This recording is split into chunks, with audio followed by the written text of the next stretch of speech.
Vamos falar com o Dr. Gustavo Galli, cardiologista e professor da PUC, e a Karina Campos, psicóloga e professora da PUC também.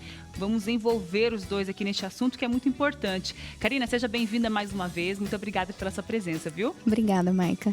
Doutor, seja bem-vindo. Muito obrigado, é uma honra estar presente aqui. Me diz uma coisa, cardiopatias são as doenças do coração? Exato, são as doenças do coração. O que as pessoas conhecem, né, de maneira geral, é que isso acontece mais com o envelhecimento, né? Então, as pessoas adultos, já mais idosos, né, apresentando cardiopatias. Essas cardiopatias geralmente são chamadas cardiopatias adquiridas, que são adquiridas ao longo da vida pelo próprio envelhecimento, por doenças como hipertensão, diabetes, né? Mas existem as cardiopatias congênitas, são as cardiopatias que, quando o coração está em formação lá dentro do útero, tem alguma falha, digamos assim, né, na sua formação, na sua configuração, e a criança já pode nascer com um problema, já pode nascer com uma cardiopatia, que é chamada cardiopatia congênita, né? Você é especialista... Eu sou especialista em arritmia. Eu sou cardiologista e especialista em arritmia. Quem tem arritmia?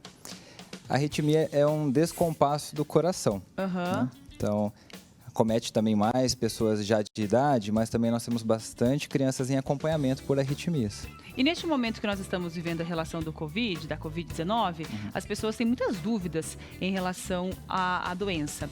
Porque, sou cardiopata, né, e tenho mais risco de pegar a Covid.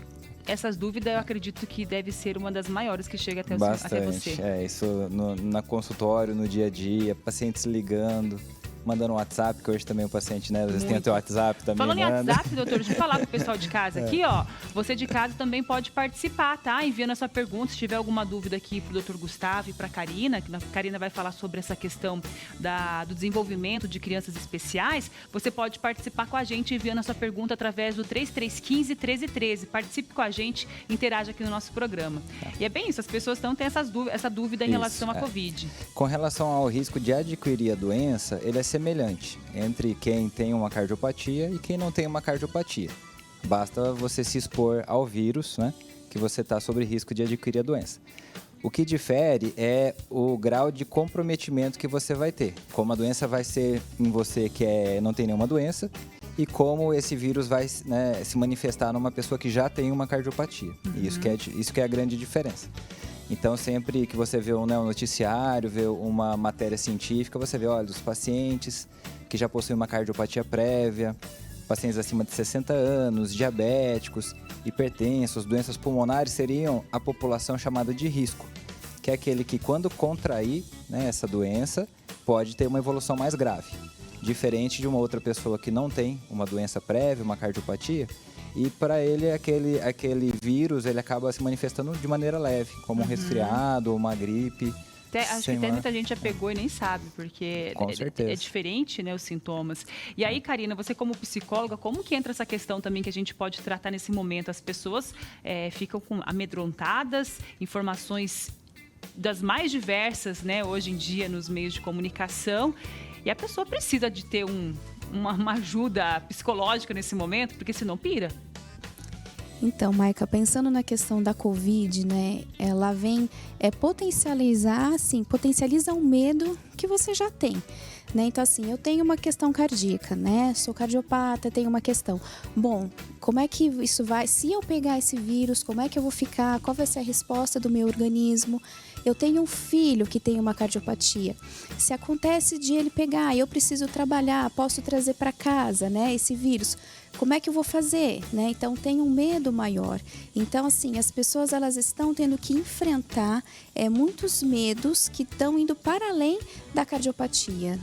Envolve tudo, acaba envolvendo, né? Exato. Até essa questão do desenvolvimento mesmo, que é o assunto que você veio tratar aqui com a gente, do desenvolvimento de crianças especiais. Nesse momento, os pais também acabam tendo muitas dúvidas, porque precisa de terapias, precisa de outras ferramentas para ter um desenvolvimento melhor dessas crianças e acaba ficando com medo de saber se leva, se faz, se envolve outras pessoas dentro da família. É complicado também. Então, a criança, né, que ela é portadora de uma deficiência, ela vai exigir, né, diversas terapias, cada qual, né, cada uma tem o seu caso, cada uma com o seu acompanhamento. E com a questão da pandemia, primeiro que muitos profissionais, no primeiro momento, eles suspenderam um pouco os atendimentos, né? Pensando nas instituições, né? Pensando nos atendimentos particulares também. E repensaram como é que a gente vai acolher as crianças, porque elas precisam das terapias, justamente porque elas estão em desenvolvimento. Se elas têm alguma questão, né, cardiológica, uma questão sindrômica de base, então ela precisa desse acompanhamento, porque se parar, pode ser que prejudique o desenvolvimento dela. Então, no primeiro momento, os profissionais, né, assustaram. Bom, como é que a gente vai fazer? Proceder. Exato. Agora, a gente está vendo um segundo movimento. Então, as instituições estão repensando, estão retornando os atendimentos, como que vai fazer, né? Quantas crianças por horário, os próprios consultórios particulares também. E também teleatendimento. A gente tem visto, assim, orientações, acolhimento a esses pais, atendimento até às crianças, né? Que seja aí pelas plataformas, de alguma forma, para que não pare de tudo a terapia delas. Tem uma pergunta chegando de um telespectador, vamos ver quem está participando aqui com a gente. Oi, Maica, minha filha de 4 anos tem síndrome de Down e nasceu com sopro no coração. Fez 3 cirurgias e está bem. Quais cuidados preciso ter a partir de agora? Solange, doutor. Acho que ambos podem participar, mas, doutor, quais os cuidados que ela deve ter? Então, vamos lá. Muitas cardiopatias, elas têm associação com outras doenças. Por exemplo, a síndrome de Down é uma alteração, uma doença na qual há uma grande incidência de cardiopatia associada. Né? Diversos tipos de cardiopatias. Quando uma criança ela nasce com uma cardiopatia congênita crítica, geralmente essa criança ela precisa ser operada até no primeiro ano de vida. Né? E o que acontece para corrigir essa malformação, para corrigir esse defeito, né, que ela nasceu no coração, às vezes você precisa fazer isso de forma gradual, conforme o crescimento da criança. Então, provavelmente foi o que aconteceu. Ela nasceu com alguma cardiopatia, que precisou ser feita uma abordagem inicial para uma correção parcial do problema, e depois ela precisou de outras abordagens para poder concluir, digamos assim, o tratamento. Né? É uma criança que, né, possivelmente, deve ter um acompanhamento psicológico, uma criança que já passou por muita coisa, né, muita cirurgia, muito cuidado. Isso afeta bastante o dia a dia da criança e dos pais, né, em especial. Que nesse momento agora de pandemia tem uma preocupação especial, que tem um filho, né, com doença cardíaca e que tenta proteger ao máximo, porque sabe que é um paciente que poderia vir a ter uma evolução, né, mais complicada, uma evolução mais difícil no caso de uma infecção por vírus. O cuidado dela hoje é permanecer em casa. Permanecer em casa, distanciamento, né, social, conforme a possibilidade da família, sair de máscara, álcool gel, higienizar sempre, né, as mãos, alimentos que trouxer para casa. E por enquanto essa criança deve se privar mais, né, do contato com as outras crianças. Nós vamos gerar uma segunda onda. Nessa primeira onda nós estamos cuidando do Covid. Depois nós vamos gerar uma onda de problemas psicológicos, aumento de depressão, por nós estarmos privando essas crianças e adultos, né, do convívio. Com certeza. É aí que a terapia, aí a Karina, não é? Que vai é aí ajudar, que a terapia entra com tudo, né, Karina? De fato, Maica, né? E pensando assim, nesse casinho, né, que é da pergunta da Solange.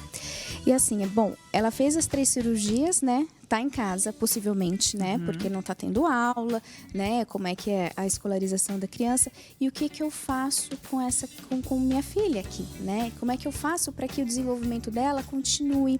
Porque pode ser uma criança que esteja sendo acompanhada por diversas terapias, mas, como a gente estava falando, as terapias, né? Estão sendo aí, né? Um pouco controladas. Como é que eu posso fazer em casa? Quais cuidados eu posso ter para que eu consiga incentivando o desenvolvimento dela? Né? Então, pensando nas atividades que dá para serem feitas em casa, né?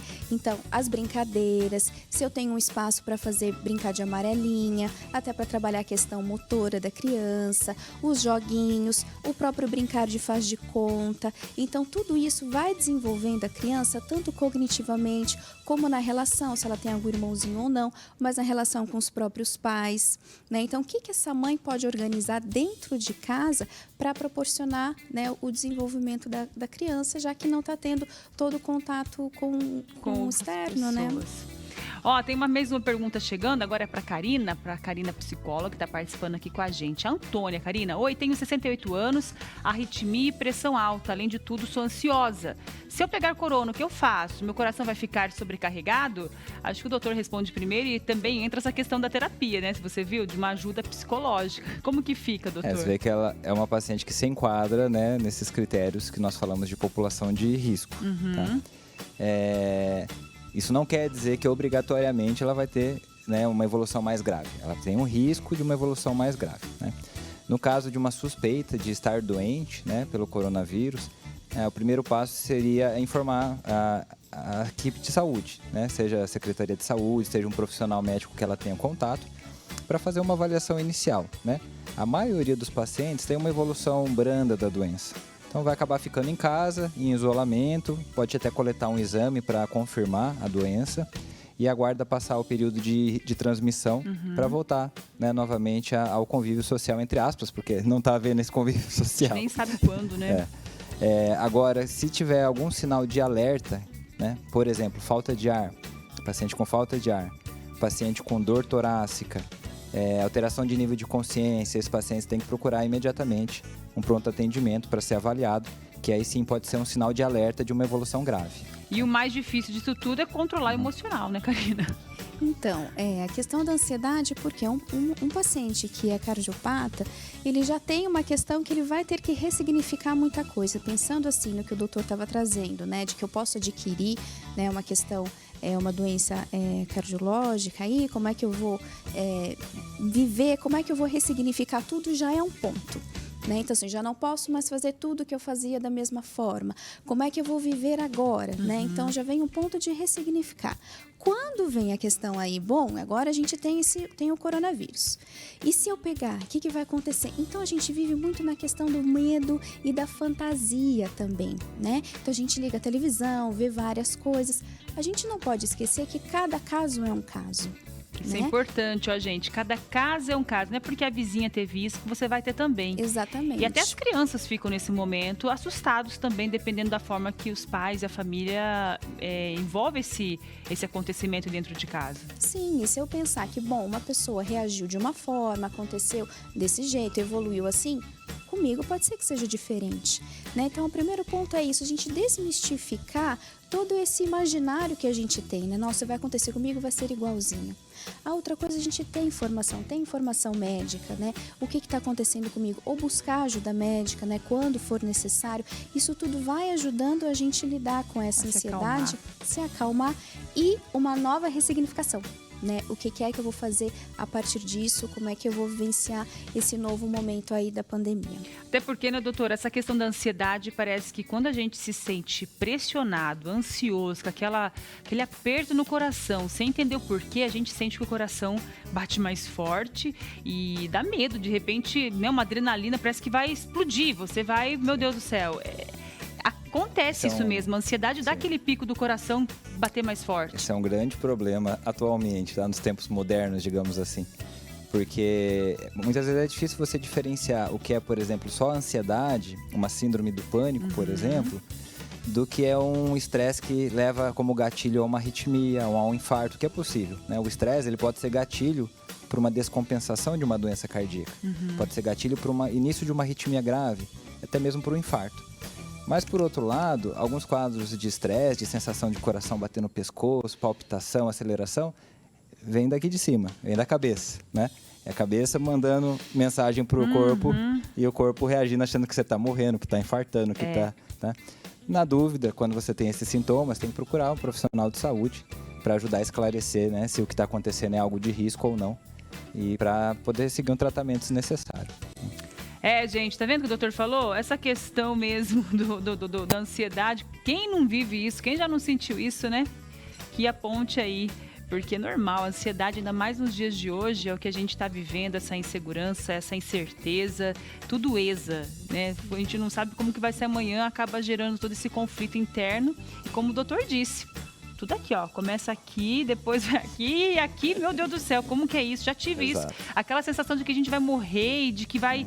É horrível isso, é a ansiedade. Aí você, será que eu tô ansiosa? Será que eu tô com síndrome do pânico? Gera todo esse conflito mesmo. Então, hoje em dia, é aí que a Karina entra com toda a sua, né, conhecimento de terapeuta, né? Então, que trabalhem, Karina, daqui pra frente. Exato, né? Então, assim, a gente tá vendo a questão da saúde mental aí, né? Como que ela tem galopado aí a passos largos, né, com dificuldades, justamente por conta da pandemia, da ansiedade. E a gente não pode esquecer que nós somos um organismo só. Não é uma questão de divisão de mente e corpo, né? Então, essas duas instâncias, se é que fica mais fácil a gente separar para entender que, na verdade, é uma coisa só, elas vão se influenciar mutuamente. Se conflitar muito. Então, se eu cuidar da minha questão emocional, psíquica, o meu corpo vai reagir bem. Né? Se a gente for lembrar que a questão psíquica e emocional vai abalar a questão de imunidade. Sim. Abaixa a minha imunidade, eu fico mais suscetível a infecções, né? E o contrapartida também, se eu cuidar do meu corpo, meu emocional também vai ficar bom. Tudo. Né? É uma máquina Exatamente. que contempla um ajuda o outro. Isso. Então a gente sempre tem que lembrar de cuidar dessas duas instâncias, do corpo e também do emocional. Tá certo. Karina, muito obrigada pela sua Eu que presença mais uma agradeço, vez. Marta. Doutor Gustavo, muito obrigada também pela sua presença aqui, tá agradeço. bom? Um Obrigado. abraço, bom trabalho aí pra Obrigado. vocês, né, gente? Obrigada. Porque trabalho é o que não vai faltar com esse povo que depois da Covid-19 aí realmente o povo fica com medo, né?